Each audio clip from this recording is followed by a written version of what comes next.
With a fear of another Great Depression looms over the country, it seems like there are two appropriate ways to commemorate Repeal Day, Repeal of Prohibition Day. Number one, bottoms up. Here's how. Cheers. Have a cocktail. And number two, make some time to think hard about the whole big dumb idea of legislating morality. Okay, there's a new liberal in town, and her name is Rachel Maddow. She's got her very own TV show, and she's taking no prisoners. Please welcome Rachel Maddow. Rachel, before we get into the issues and all that other stuff, I read that you said, I am not, quote, unquote, I am not a TV anchor babe. I'm a big lesbian who looks like a man, unquote. And you're a tall lesbian also. I'm enormous. Stand up and show everybody how tall you are. Okay. You're 5'11", yeah. How did you end up with the TV show?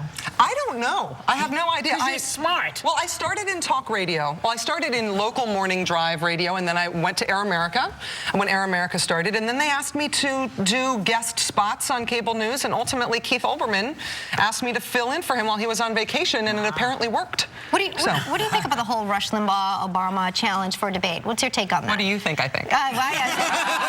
You heard what I thought. I think that Rush is very successful and very smart. Yeah. And the idea that the president would actually debate him is hilarious. It is. Yeah. The idea that I would ask somebody from the Republican Party to debate me, demand that they debate me. Of course, that would be great for me, but it would be stupid for any politician. That's what we said. Yeah, the politicians don't fall into traps like that. Yeah. They definitely don't. Go ahead, I'm sorry. No, I was going to say, you and your partner, Susan, you guys have been together 10 years. 10 years in April, that's you right. said it was love at first sight. How'd you meet? It's a little embarrassing. I was working on my dissertation at the time, and I was doing odd jobs, including, like, you know, I'll dig stuff up in the yard. And I was a really unskilled landscaper, so she hired me to work on her yard. And I showed up, and she opened the door, and it was like comets and, you know, shooting stars. And it was great. Thing, It was very sort of a gay, desperate housewives. Might have been the pool girl. Might have been the pool girl, but she's a gardener. You have been from day one very open about being a lesbian. There are other people who are not. I wondered when you began, or even now on MSNBC, was there any doubt about it? Did you get any hate letters, or is it now finally irrelevant? I definitely get hate mail, but I have ever since I started doing radio in like 2000, so it's been about, I guess, 9 years that I've been sort of in the public eye and broadcasting. I always get hate mail, and actually a lot of the hate mail that I get mentions the fact that I am gay, but the proportion of that has stayed very constant over time. In terms of MSNBC and the way they've treated me within the industry, I don't know if anything's happened behind my back, but to my face, everybody's been very kind. No, I think you have a tremendous amount of respect from people, even professionally. You do an exceptional job. Thank you. When you I'm coming from her. Yeah, no, I mean, look, I respect both sides of the aisle. She's good. No, I think it's important to recognize people who do a great job on both sides of issues. In terms of your parents, you've described them as conservative. So during the time when you had to come out to them, what was that like? How did they react? And they did not react well. I also came out in a really obnoxious way. I was 17. How did you do it, girl? This was bad. I was really, you know, you're 17. I thought that I knew everything, and I was, you know, nobody could tell me anything. And so I came out at college by putting up like a letter to everybody in my freshman dorm in the bathroom stalls, because I figured out everybody would have to see it at least one point during the day. You hadn't told your parents first? You told No, them? that's the problem. That's how stupid I was. And so, of course, we didn't have YouTube and so on, where you could just... But they didn't live that far away. So they had to find out from everybody else. Well, I was on my way home that weekend to tell them, because I realized as soon as I did it, that was dumb to not tell mom and dad. And then somebody anonymously mailed my parents a letter. So your parents had no clue?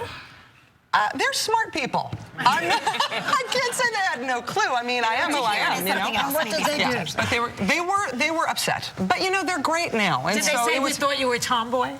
I was such a tomboy. I mean, when I was a kid, I had long blonde hair. My hair was Me like. too. Oh my God! So did Sherry. With long blonde hair, Rachel, she's about to come out of the closet today. Please, that door's been open for years. You finish, because I have a question for you after you finish. I was just going to say, I had long blonde hair, but even as a little girl with long blonde hair, I looked like one of the Hanson boys. Like, there was still, like, you know, I am who I am. So, anyway. Okay. So, you come to television. Did they do the thing that they do when you come to television? They say, well, let's see, what can we do with you? No. Can we put some makeup on you? Yes, Did they try to... Extensions. Could you imagine? What would I do? What do they extend from? How do they attach? A little bit of hair. They just tie it up. They glue it on. You know the one that comes from here? You got one of those on your head. And they wrap hair around and then... Look. Yes. And you too could look like a Shar-Pei. In terms of like wearing makeup to be on television, when we were showing that clip, you were like, what is that, eyeshadow?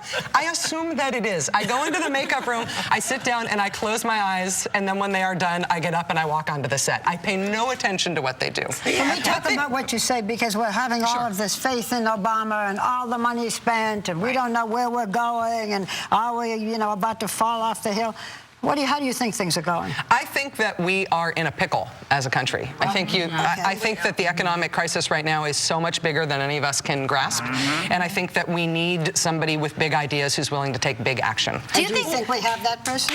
I do. I think the budget's a good budget. I think the stimulus plan is a good stimulus plan. I think we need to think big. Do you think, the last polls that came out had Barack Obama close to 68% in approval ratings, but Nancy Pelosi had, I think, 37. So like, why wouldn't those two things line up? What do you think the problem is? For a member of Congress, that's actually pretty sky high. I mean, Congress has been down to like 14. The polls, they're always hated. I mean, what I think is really interesting in the polls right now is that if you ask the American people, who do you trust in the economy, the Republicans or the Democrats have like a 30-point lead, a 35-point lead, 28-point lead. Yeah. I mean, the Republicans need to figure out what their message is, even just on the economy. They need someone to deliver it. Well, but what is it if they are going to deliver it? I don't think that it's that they're not saying it well. I think they've got bad ideas, and it's not working.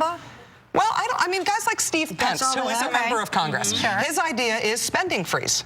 John McCain during the campaign, spending freeze. Spending freeze is what made the Depression great. Spending freeze is a bad idea. I don't think it's that the message. Excessive spending, though. There was really, I mean, if you look at the original stimulus plan that went out, there was a ton of pork that was in there. So much excessive spending that even the Democrats admitted and said, you know what, let's cut it out. Well, why was it in there to begin with? It ended up being that was a little indulgent. But the stimulus bill ended up being roughly 95% of what the president proposed in the first place. And so I think that the idea of stimulus is spending, and a spending freeze is a really bad idea. It's not just selling it. Unfortunately, that's a bad idea. We gotta go. You're terrific. Thanks, Rachel. So come back with your extensions or not. And The Rachel Maddow Show airs weeknights. Check your local listings. We will be right back.